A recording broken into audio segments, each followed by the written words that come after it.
Well, hello there, everybody. Happy Tuesday to you. Happy Tuesday. You got Tammy and Henry back for you, and we're hoping to be able to answer some of your questions, and maybe we can give you some extra information tonight. So we're glad you are here with us. Hello, everybody. Free Mike Chappell. Yes, our Chapel Warriors. So when you jump on, we're going to do something a little bit different this time. I want to see your name in the streams. I want to know you are here. That way we can call you out and ask some questions. Well, maybe not call you out, but say hello. Well, thank you for being here. I'm already thanking them for being here. Absolutely. But you're like, we're going to call you out. No, I'm going to call them out and ask them some questions. But I would rather you call me out and ask me some questions, right? Absolutely. But we did have one question come in earlier today. Welcome, William. Glad to have you back again. You were such a great fellow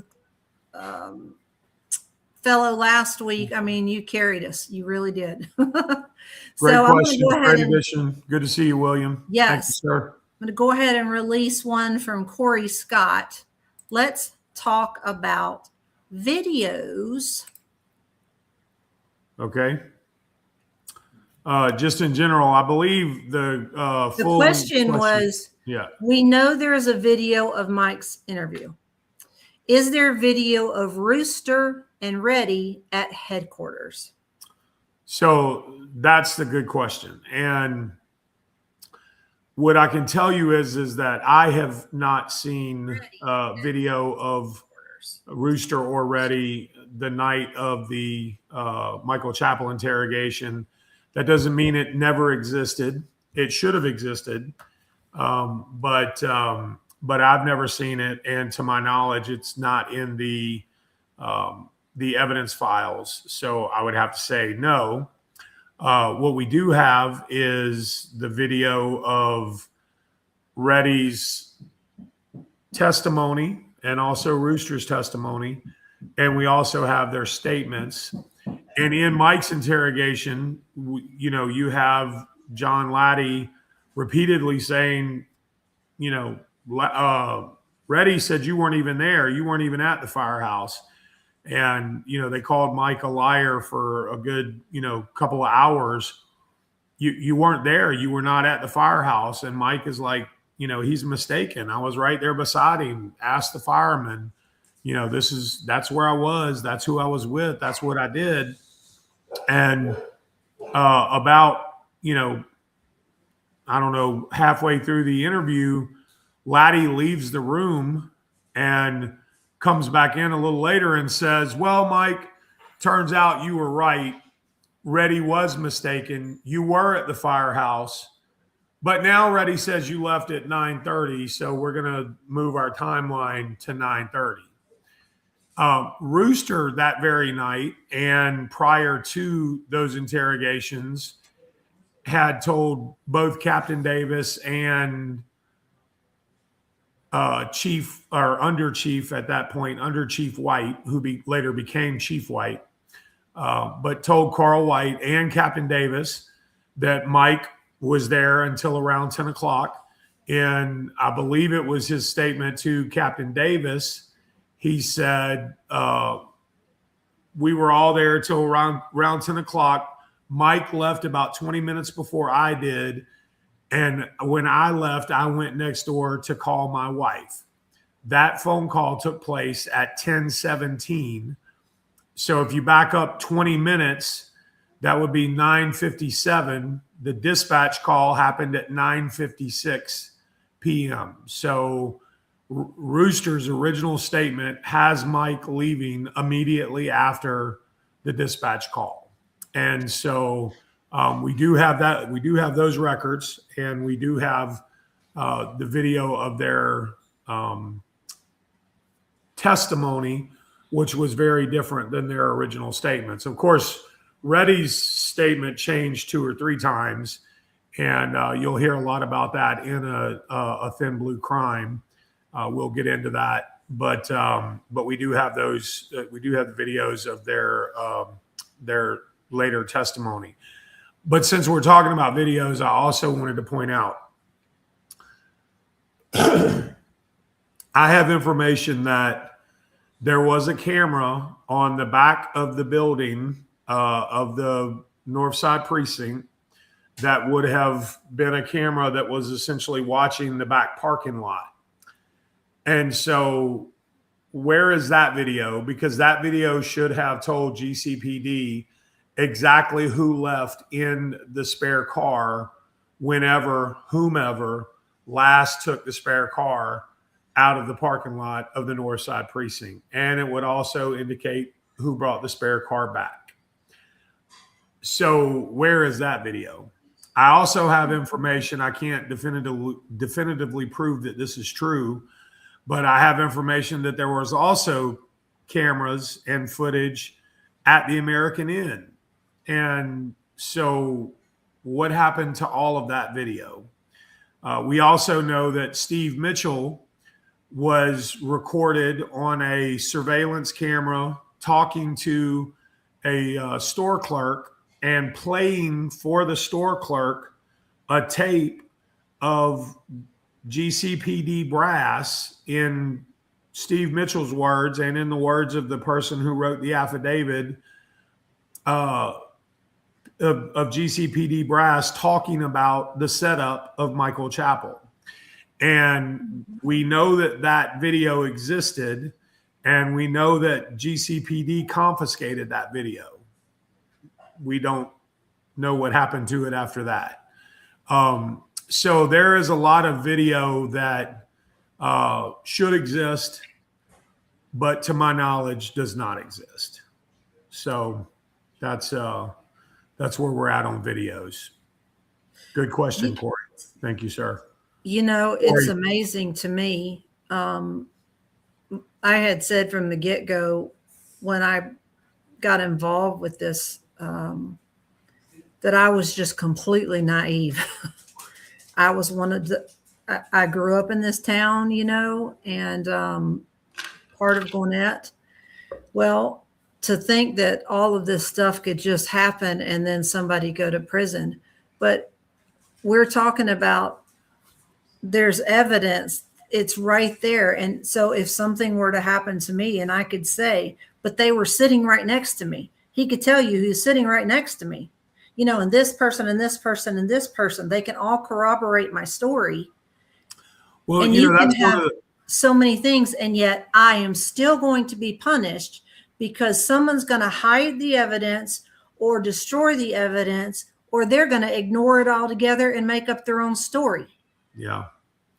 Yeah. And, you know, you look at a lot of cases and you look at a lot of like alibis, you know, well, you know, you fit the description of the person that we're looking for. You know, there's people that said that, you know, you were there and, you know, you murdered this person.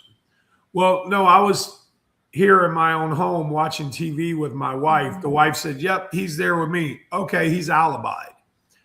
Like, if you look at people's alibis in a lot of cases, they are nowhere near the level of, I was standing in the county firehouse with no less than 9 county employees, first responders, 2 police officers, and 7 firemen. And I was communicating with, you know, chronologically recorded police dispatch on the police dispatch radio at the time that this murder occurred, you know, across town. You cannot be 2 places at one time. And I personally don't know of anybody who's ever had a better alibi than Michael Chappell, and yet they're still in prison. Mm-hmm. So, you know, we've probably talked about that quite a bit. And then we have a question from William Hughes. Where are we in the appeal process? There was one issue that allowed the judge to extend the 30-day window just slightly. So we're still in that first 30-day window, but that first 30-day window got extended by about a week. So I would say we're about 2 weeks away from filing our notice of appeal and certificate of probable cause. Billy Rennie is working on that and is filing that with the state Supreme Court and the notification of appeal to Judge Karp. So we are in that process. Not a whole lot more I can say about that, although I think I will have an update about why the week was extended when we talk next Tuesday. So make sure you're here next Tuesday because you're going to want to hear this. I won't be here, and I won't be here next Tuesday. Oh no! Yes, because I was thinking about it today.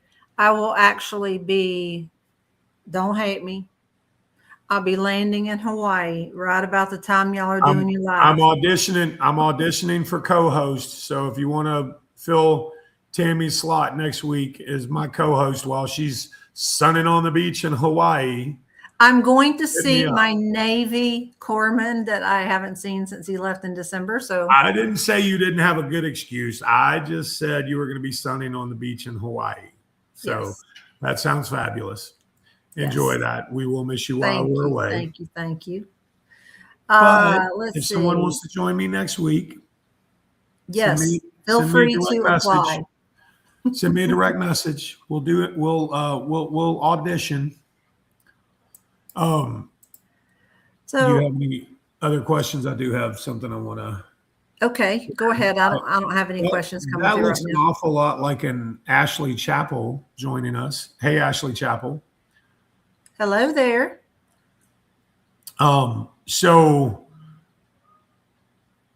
what I wanted to let this group know, and I haven't put it out publicly yet. I'm probably not going to make a post about it just yet, but we do have a launch date for A Thin Blue Crime. It is September 1st. It will be the first Tuesday in September, and then we will launch an episode each week thereafter on Tuesday. And that is the Tuesday before Labor Day. So just a couple of weeks away. So A Thin Blue Crime is coming your way. And that release date is September 1st. So what time does it come out? Because I'll be on the flight home. Well, I think the way it populates is just like, early in the morning. Okay.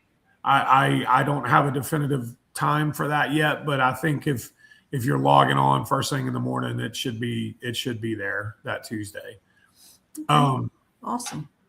So one thing I would ask everybody who is here, we are still launching through Spotify. It will be available on other platforms, but Spotify is our hosting platform.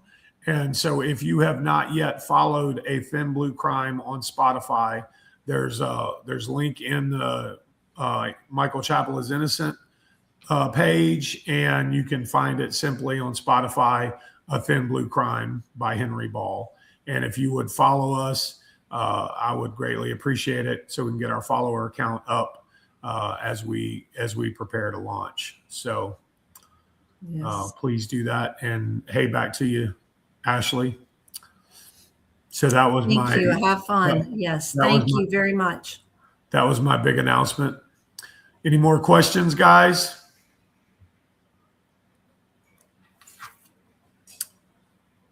Maybe we stop. Oh, hold on. Here we go. From William. Can you give your opinion of why this habeas failed? That is a loaded question, William. Loaded. You're not fair sometimes, man. You're a great questioner and a great follower, and we appreciate you, but sometimes you're not fair.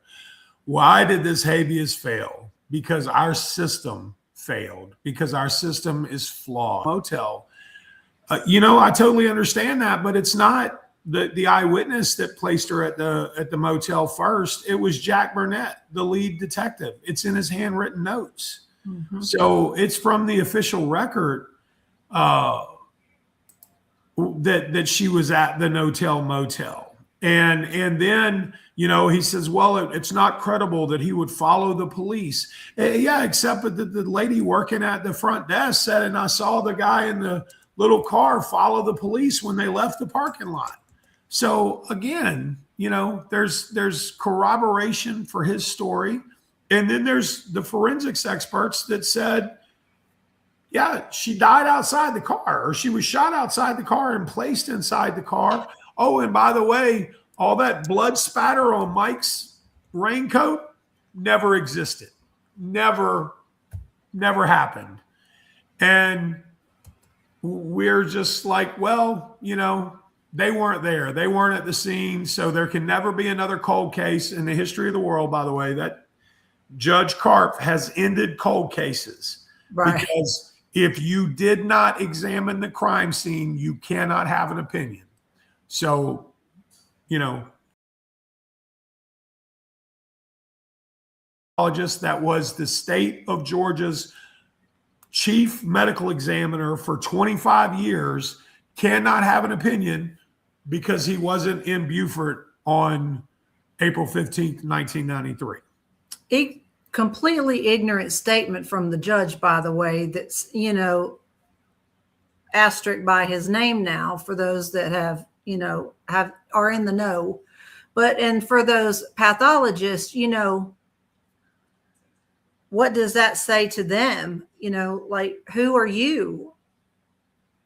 Yeah. They've done what they're supposed to do to have their credibility. The judge has done what he's supposed to do to have his credibility. Aren't they supposed to be on the same level here? Well, the judge just said, absolutely not. Yeah. Your word means nothing. Yeah. Because you weren't there. Mm-hmm. Yeah. Yeah. So, and oddly, I've heard that argument before. I never thought I would hear it coming from a judge, but I've heard that argument before. Sounds like an argument that, Danny Porter might have made at one point, but I never thought I would hear it coming from the judge. Right. But here we are.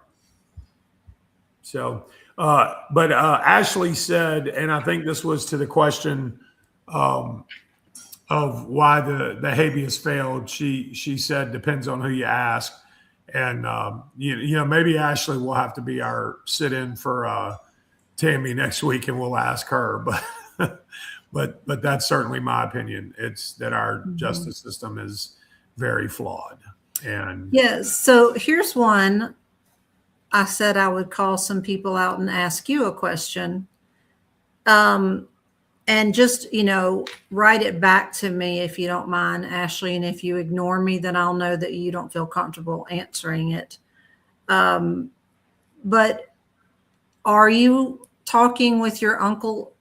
And I've told some very interesting stories about her when she was a teenager and her kind of going toe to toe with Danny Porter. And Danny Porter having to make a public apology for his boorish behavior. And I can tell you that once I launched my investigations, once I came into, contact, I think Ashley and I knew who each other were, but we really didn't know each other. When she would have been in my presence, when she was a little girl, she was a lot younger than me, but she was the same age as my niece. And I know all of them used to spend some time together, but I don't think she and I knew each other. We knew of each other. But once I think I reached out to her about a specific piece of evidence I was looking for, and she started helping me. And I have to tell you that there was no better investigation help than Ashley and her mother, Erin Olson. They absolutely helped me significantly in putting together the body of evidence that we've been able to put together. So, Ashley, if you're still with us, as always, I appreciate you very much. Yeah, I was actually asking about your mom because I know she's tied up in her own political world right now, but I was just wondering how she was doing. I miss talking with her as well, but Boy, she's a champ, taking on another one Yeah. up there. What county? Oconee County? Putnam. Putnam County. Okay. Yeah. Yeah. All She right. probably didn't want us to get into all that a whole lot. So Oh no. Hey, I we got know. some free time. Yeah. Shout out to Mom. But she's awesome. She's definitely a fighter, and she's awesome, and we appreciate her, and we appreciate Ashley very much. Let's see. I'm not seeing anything coming in that way. People are in and out a lot. I've seen the numbers go up and down quickly, so I don't know if something's happening with the connections. Well, she had said we were lagging. Yeah. Evidence. I think we talked about it last week. There was a window broken in the room next to the room that she. I reached out to Ashley. Okay. To apologize for being insensitive, and she said, "Well, first off, it was lagging. She didn't hear any of it." Oh, okay. But she says, "Don't apologize. I don't think it's insensitive. Legitimate question." Okay. Very good. Did she answer Great it yet, lady. or? She understands. No. Okay. No. That's fine. Yeah. No, we're good. All good. All good. Yeah. And thanks. But I hope Ashley. I hope people caught most of tonight that it wasn't lagging too bad. Yeah. I don't know what's going on with that. I don't know how we fix that. So, Okay, thank you guys. Talk to you soon. see you next time, or not. Well, I will. I'll be here Tuesday.